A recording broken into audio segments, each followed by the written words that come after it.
Selamat pagi, salam sejahtera. Terima kasih karena bersama dengan saya di Nazilin Unity Channel. Isu paling hangat pada pagi ini ialah pertanyaan, adakah Tun Mahathir Mohamad akan masuk parti PAS selepas PRN baru-baru ini? Ini semua apabila timbul persoalan di mana hala tuju proklamasi orang Melayu atau POM yang baru-baru ini diperjuangkan kononnya oleh Mahathir Mohamad.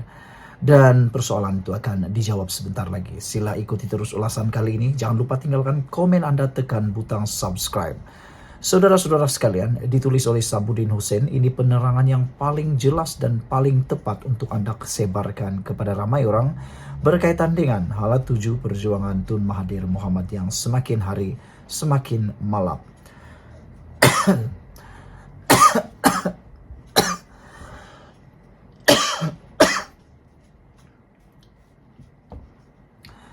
Saudara-saudara sekalian, selepas proklamasi Melayu menyepi, adakah Mahathir Mohamad akan menyertai PAS? Di sebalik keputusan PRN yang memperlihatkan Perikatan Nasional khususnya, Parti PAS berjaya memperoleh majoriti undi Melayu, dalam masa yang sama juga, ia juga adalah berita pedih buat Tun Mahathir Mohamad yang memperjuangkan proklamasi orang Melayu POM. Tampak kelompok itu terlibat dalam kempen cubaan meletakkan 17 nama sebagai calon tidak diendahkan. Tiada mana-mana pemimpinnya termasuk Tun Mahathir yang turun padang berkempen. Malah, POM tidak pun menjadi sebutan sesiapa yang bertanding sama ada bersatu atau PAS dalam pilihan raya baru-baru ini. Hakikatnya, Perikatan Nasional tetap berjaya meletakkan dirinya sebagai pencabar unggul kepada Pakatan Harapan dan Barisan Nasional. Lalu, kemana perjuangan POM selepas ini? Kalau diteliti, perjuangan POM ini digerakkan hanya setelah Tun Mahathir yang sebelumnya bersama Pejuang dan GTA kalah dengan parah pada PRU 15 yang lalu. Untuk itu, sekurang-kurangnya ada dua tujuan POM itu digerakkan. Pertama, untuk menekan dan menjatuhkan Anwar Ibrahim yang merupakan musuh Tun Mahathir dan telah berkali-kali cuba dihalang oleh Tun Mahathir untuk menjadi Perdana Menteri. Kedua, untuk memperlihatkan Tun Mahathir masih relevan dalam dunia politik negara serta menjadikan dirinya ada tiket untuk bersama-sama dengan Perikatan Nasional yang merupakan satu-satunya blok pembangkang yang ada dalam negara ini. Berdasarkan keputusan PRU 15 di mana semua calon pejuang telah pun kalah teruk dan hilang deposit, Tun Mahathir sedar beliau tidak boleh lagi berjuang melalui blok ketiga, terutama dalam usahanya yang tidak pernah berhenti mahu menjatuhkan Anwar. Namun, untuk beliau terus bersama Perikatan Nasional, tentu ada sedikit rasa malu dalam dirinya. Berikutan Muhyiddin yang pernah memecatnya daripada bersatu itu dapatlah dilindungi kononnya demi membela nasib orang-orang Melayu. Untuk beliau terus bersama PN, tentu Mahathir ada sedikit rasa malu dalam dirinya berikutan perbalahannya dengan Muhyiddin Yassin pada tahun 2020 lalu selepas berlakunya peristiwa langkah Sheraton.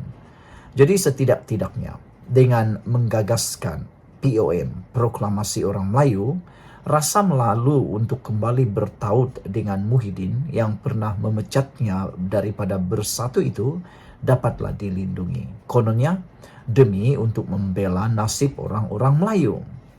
Itulah yang terjadi, di mana setelah sedikit sebanyak menggerakkan POM dengan pelbagai aktiviti, Tun Mahathir akhirnya membuka mulut dan menyatakan sedia bekerjasama dengan Muhyiddin. Kedua-dua mereka telah bertemu sebelum PRN itu. Pun begitu, berikutan Muhyiddin kekal sejuk dan tidak menunjukkan jiwa sepenuh hati dalam pertemuan itu. Begitu juga dengan Hamzah Zainuddin selaku Ketua Pembangkang dan Setiausaha Agung PN atau Bersatu turut tidak berlebih-lebihan dalam memberi respon kepada proklamasi orang Melayu dan Tun Mahathir. Sudahnya tiada apa-apa jalinan kerjasama yang berjaya terbina.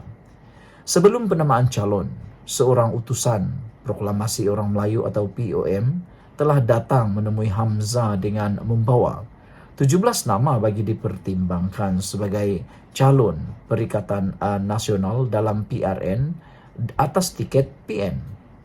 Malamnya, tiada satupun nama yang dihantar itu diberi pertimbangan oleh Perikatan Nasional.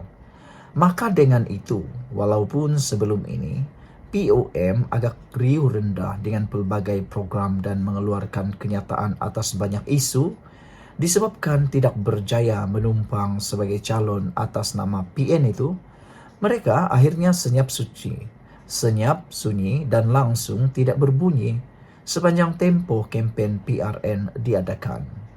Pendek kata, dengan tidak ada wakil POM menjadi calon, seterusnya tidak turun membantu berkempen, dan POM juga tidak disebut sepanjang kempen, gagasan perjuangan Tun Mahathir itu pada hakikatnya telah dilupakan terus ketika kempen PRN lalu.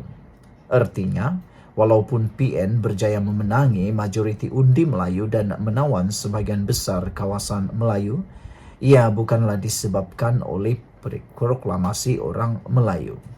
Jauh sekali ada cop jari peranan daripada Tun Mahathir atas kejayaan PN itu. Sekali lagi, kemana POM selepas ini? Terutama Tun Mahathir tentunya belum padam lagi gairahnya daripada mahu menjatuhkan Anwar Ibrahim. Apakah sebagai pilihan akhir setelah tiada lagi pilihan, Tun Mahathir akhirnya akan menyertai PAS? Itu persoalan besar yang akan terjawab tidak lama lagi. Sekian dulu, sila tinggalkan komen Anda, tekan butang subscribe bagi yang belum tekan butang subscribe untuk membantu mengembangkan channel ini. Malaysia kita punya, kita jaga sama-sama, cintai Malaysiaku. Bye-bye. Selamat petang, salam sejahtera. Terima kasih karena bersama dengan saya di Nazilin Unity Channel. Saudara-saudara sekalian, ini satu pendedahan yang pastinya menarik perhatian Anda. Tapi sebelum itu, sila tinggalkan komen Anda dan tekan butang subscribe. Tekan butang subscribe itu percuma, Anda tak perlu bayar apa-apa, tapi Anda dapat isu-isu terkini, ulasan-ulasan terkini daripada channel saya. Saudara-saudara sekalian, hari ini dipetik daripada Sabudin Hussein, tak mungkin ada ahli parlimen Barisan Nasional berani letak jawatan. Ini bagi membalas, ini bagi menjawab dakwaan kononnya ada meramalkan, termasuk pemimpin-pemimpin Perikatan Nasional, meramalkan kononnya Anwar Ibrahim akan tumbang pada bulan Ogos ini. Tapi nampaknya bulan Ogos dah nak habis-habis, dah hampir menjengua bulan 9, bulan September, tapi Anwar Ibrahim masih kukuh dan bertambah kukuh di kedudukan sebagai Perdana Menteri. Jadi petang ini kita nak tambah lagi perisanya yang akan menyebabkan orang akan lebih yakin bahawa kepimpinan Anwar Ibrahim tidak akan tumbang sehingga tamat penggal kali ini. Ini adalah penjelasannya, tidak mungkin ada ahli parlimen Barisan Nasional berani letak jawatan. Ini juga kerana ada walaun-walaun kata, mereka kata akan ada ahli parlimen daripada Barisan Nasional yang akan letak jawatan atau mengosongkan kerusi parlimen. Tapi sebenarnya tak mungkin mereka berani letak jawatan atau mengosongkan kerusi mereka. Entah sudah berapa kali, ini entah keberapa kali, entah sudah berapa kali keberapa, kini sekali lagi muncul kononnya perkabaran. Kononnya ada sejumlah ahli parlimen Barisan Nasional akan meletakkan jawatan dengan tujuan untuk menjatuhkan kerajaan perpaduan. Tak habis-habis mereka ni, tak habis-habislah. Entahlah, sampai kiamat kali mereka tetap meratib kata-kata nista seperti itu. Kali ini dikatakan ada seramai 7 ahli parlimen BN akan berbuat demikian. Diberitakan mereka akan meletakkan jawatan bagi membolehkan pilihan raya kecil diadakan, dan selepas ahli-ahli parlimen berkenan menang semula, mereka akan segera bekerjasama dengan PN untuk menggerakkan pertukaran kerajaan. Yakinnya mereka boleh menang semula? Saya tak pastilah mereka boleh menang semula kah atau lebih kalah teruk, sebab kita sudah ada duluan. Kita sudah ada pengalaman yang mana menunjukkan mana-mana ahli parlimen atau ahli Dewan Undangan Negeri yang mengkhianati parti, yang pindah parti, lompat parti, akan dihukum oleh para pengundi. Jadi sejauh mana mereka yakin mereka diundi semula, saya tak yakin. Kerana kita sudah ada duluan, kita sudah ada contoh yang mana mereka yang lompat parti, mengkhianat parti akan dihukum oleh pengundi. Walaupun tidak disebut identiti siapa 7 ahli parlimen itu, mereka terbabit difahamkan ialah 4 dari Johor dan masing-masing 1 dari Pahang, Sabah dan sebuah negeri di sebelah utara. Memandangkan jumlah ahli parlimen BN hanya ada 30, iaitu 26 UMNO, 2 MCA dan masing-masing 1 daripada MIC dan PBRS, barangkali tidaklah terlalu sukar meneka siapa 7 ahli parlimen berkenan. Sebagai respon awal kepada perkara itu, Presiden UMNO Ahmad Zahid Hamidi mengatakannya, semuanya hanya kabar angin semata-mata. Kenyataan Zahid Hamidi itu boleh dikata hampir 100% adalah benar. Asas paling kukuh untuk menyokong kebenaran kata-kata Zahid Hamidi itu adalah kerana mereka tidak mungkin berani untuk berbuat demikian. Ahli-ahli parlimen berkenan bukan sahaja masih sayang dan dengan status ahli parlimen masing-masing, malah mereka juga takut kalah jika bertanding semula. Selama ini hidup mati mereka dalam perjuangan adalah dengan menumpang nama UMNO, bukan atas kekuatan peribadi yang dimiliki mereka. Kemungkinan mereka mampu menang semula jika bertanding atas tiket parti lain adalah perkara yang sukar untuk dijangka. Selebihnya pula, kalau diperhalusi identiti paling mungkin siapa 7 ahli parlimen terbabit, tiada seorang pun daripada mereka ini didapati memiliki hati yang keras, tegas, berani mengambil risiko dan punya rekod melawan yang boleh dibanggakan. Tak pasti dengan tujuan apa perkara itu diheboh-hebohkan kembali.